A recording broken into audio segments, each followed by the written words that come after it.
Nah sekarang kembali ke pilihan. Yang dikatakan pilihan itu orang hebat. Apa yang dipilih? Apa berdasar definisi? Apa berdasar kehendak yang milih? Loh kok mulai do pinter? Tumben do pinter. Alam raya ini milik Allah. Dan semua di alam raya ini milik Allah. Maka dipilih tidak dipilih itu terserah yang punya apa terserah kita. Apa terserah kriteria, apa terserah definisi. Dalam konteks kita sebagai objek diambil, tentu terserah yang punya. Kemudian Allah bilang, orang-orang itu saya pilih. Nah kalau milihnya Allah berdasar kepunyaan, tentu Allah boleh dong memilih orang yang sebetulnya berstatus dolim. Ya tapi ya tetap dia dolim, tapi ya tetap dipilih. Kenapa ya? Karena Allah yang punya. Saya misalnya orang kaya, boleh nggak punya HP buruk? Boleh kan? Terserah saya. Saya orang kaya, beli HP mahal, medium dan paling buruk. Boleh enggak? Boleh, saya yang punya. Nggak boleh, Gus, orang kaya harus beli HP yang mahal. Yang bilang harus siapa? Nah kegoblokan kita ini seperti ini. Nak wong sugih HP ini kudu larang. Nak wong alim kudu bojone ayu. Sing kudu darani kudu ayu sapa? Nak maji jalan yang dumbu swarga lho kudu iku sing swargane mbam tapi kudu. Nah, kita ini sering berpikir ngatur Tuhan. Nah, Indonesia negara yang mayoritas muslim terus Islam Indonesia kudu dadi sampling Islam seluruh apa? Dunia. Ya ora usah sombong ngono ya keben.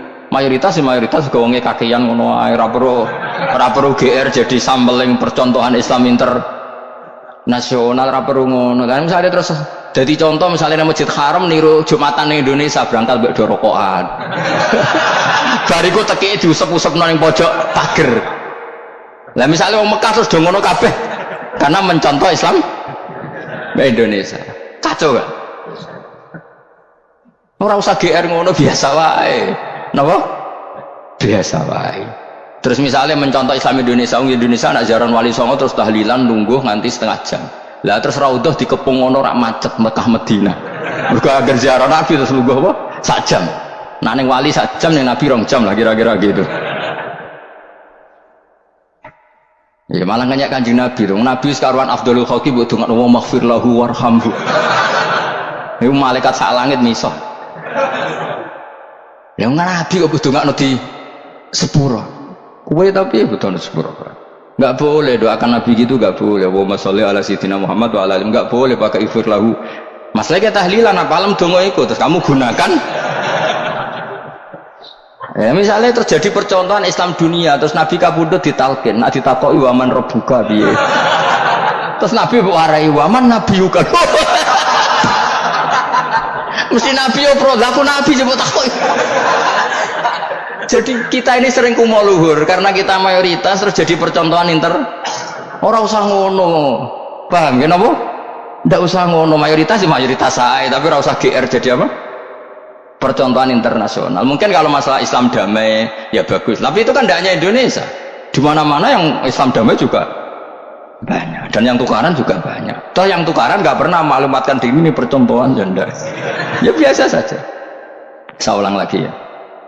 Maka menurut saya nggak akan benar pendapat Khawarij atau pendapat Islam yang keras bahwa orang dosa besar itu keluar dari Islam. Karena ketika Allah mengatakan kemudian aku pilihkan kitab ini tak kasihkan orang-orang yang saya pilih, itu diantara yang pertama adalah meskipun mereka sebagian tetap zalim. Artinya tetap zalim itu tidak menjadi dia keluar dari status Islam. Paham ya? Sekarang saya tanya, yang dikatakan warga Indonesia itu siapa? Ya siapapun yang bergeografis di Indonesia, lahir sebagai akta Indonesia, ya orang Indonesia. Kemudian ada yang penjahat, ada yang maling, kita penjara. Apa dia keluar dari kebangsaan Indonesia? Enggak kan? Sama ketika orang Islam menjadi zina dan fase koruptor, keluar dari Islam enggak? Enggak. Karena Allah tetap bilang faminhum. Apa? Faminhum. Jelas ya? Wes kayak ngarah Khawarij. Kenapa? Kalau Khawarij cara berpikir itu ekstrim. Setiap dosa besar itu mengeluarkan orang dari status Islam. Oh, itu bahaya sekali. Karena nanti kalau itu iya, kita akan kehilangan banyak orang nopo Islam. Makanya Nabi nanti ngendikan, saya berharap yang nanti masuk surga dari umatku itu separuh, 2/3. Itu kata ulama-ulama. Kalau kita pakai mazhab Khawarij, orang Islam itu tidak sampai 1/3. Karena banyak yang keluar dari Islam. Duwe keris gak Islam, duwe akeh ra Islam, nglakoni jimat gak Islam, nyekel patok gak Islam, dosa gede gak Islam, korupsi gak Islam. Terlalu banyak yang kita usir dari Islam. Lalu kita ngusir atas nama apa? Coba. Kalau atas nama Tuhan kamu tidak Tuhan. Atas nama wakil Tuhan, Tuhan tidak pernah mewakilkan ke Anda. Orang-orang mandate. Yang kita tahu dari Quran ya ayat ini, tsumma awrasnal kitabal ladzina istafaina min ibadina. Kemudian kitab ini tak kasihkan orang-orang yang saya pilih, dan orang yang saya pilih itu faminhum zalimul li nafsi, dan sebagian dari itu adalah orang zalim, dan itu jelas bagian dari itu. Artinya keluar apa masuk? Keluar apa masuk? Masuk. Meskipun ya yang zalim tetap berstatus zalim, kayak warga Indonesia, ini semua warga Indonesia. Paham ya? Yang maling ya tetap warga Indonesia, meskipun ya tetap maling. Jelas ya? Betul orang ya?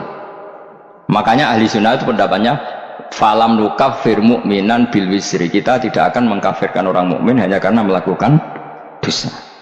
Kenapa ya? Karena Allah bilang faminhum setengah sangking itu masuk bagian, dan itu luar biasanya Allah disebut istofaina, tetap orang-orang pilihan.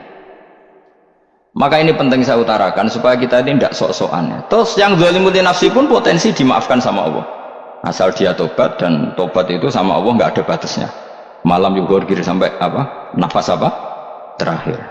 Dan kadang orang itu sebetulnya nggak niat tobat, cuma ada perilaku tertentu sehingga dadian Allah itu simpati. Itu juga banyak yang diterima tobatnya Allah. Makanya kata ulama-ulama itu, istighfar itu tidak syarat diampuni. Yang menjadi orang terampuni itu kehendak Allah. Istighfar itu bagian kecil dari syarat-syarat itu. Bisa saja orang tanpa istighfar tapi diampuni Allah. Misalnya Allah dawuh wa yaghfiru ma duna dzalika liman yasha. Itu bukan liman yastaghfir tapi liman yasha. Contoh masyhur kan, kamu pernah dengarkan ada orang nakal itu, mumisa itu ya kira-kira lonte atau apalah. Dia datang pulang ketika melihat anjing ngeleti pasir, dia berpikir ini kehausan kayak saya. Kemudian dia turun ke sungai memberi minum anjing itu, kemudian Allah memaafkan dia karena itu. Pas itu di semua hadis riwayatnya dia tidak pernah istighfar. Terlalu punya perilaku yang menjadikan dia diampun. Banyak nggak seperti itu? Banyak. Makanya wa yaghfiru ma duna dzalika liman yasha. Mayasa itu ya yang digedaki Allah. Bisa saja kalian ini sering istighfar tapi nggak dimaafkan Allah. Tapi delala punya satu perilaku yang cara Allah itu penting, kemudian dimaafkan.